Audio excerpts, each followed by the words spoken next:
welcome to Thursday's Thought for the day.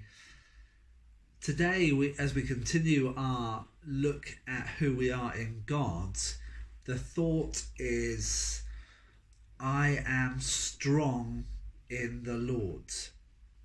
So let me read to you from Ephesians chapter 6, starting at verse 10. It says, "Finally, be strong in the Lord and in the strength of his power.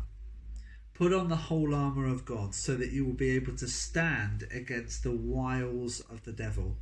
For our struggle is not against enemies of blood and flesh, but against the rulers and the authorities, against the cosmic powers of this present darkness, against the spiritual forces of evil in the heavenly places.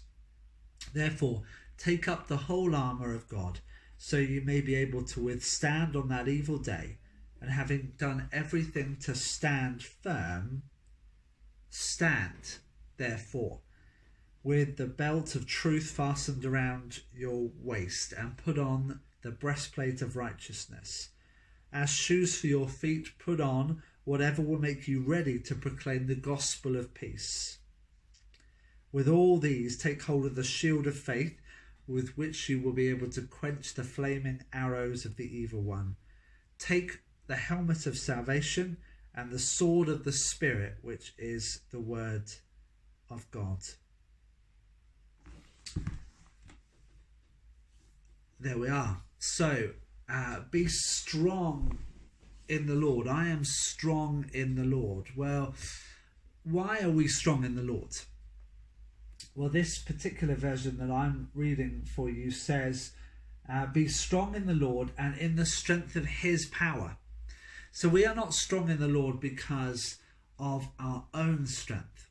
We're not strong in the Lord because of our own ability or our own righteousness or our own goodness. We're strong in the Lord because of the strength of his power. So if there are times where I'm struggling in my life, why can I say that even in that weakness I am strong? Because Paul says, because it is him who gives me strength. Because it is in the strength of his mighty power that I am able to overcome the challenges that are present in my life. That I can say even in my weakness, I am strong. But what does that strength look like for us in the day-to-day reality of our lives? Well, Paul encourages the church in Ephesus, and he encourages us as well, that we are to put on the whole armour of God. And it's a good thing to do actually each day, perhaps today, to begin this habit that some people have, which is to put on the armour of God. So to pray, and in your prayer, to do that, to say, Lord, I this morning want to fasten the belt of truth around my waist. I want to put on the breastplate of righteousness. I put on my feet whatever will help me to proclaim your gospel of peace today. I take up the shield of faith. I put on the helmet of salvation, and I take up the sword of the Spirit.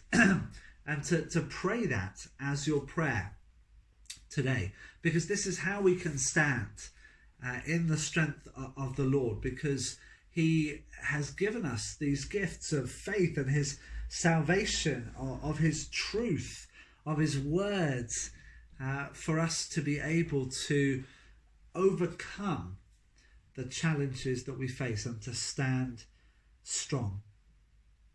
And Paul says to the church in Ephesus, having done everything you can to stand. And there are times where we just have to sort of stubbornly, as it were, in the strength of God, stand firm, to do everything we can to stand, but to keep on standing, to say, I'm going to keep going in this situation because I know that I can do all things through him who gives me strength. So may you know that strength today in all that you do. And may God bless you, and I look forward to speaking to you again next week.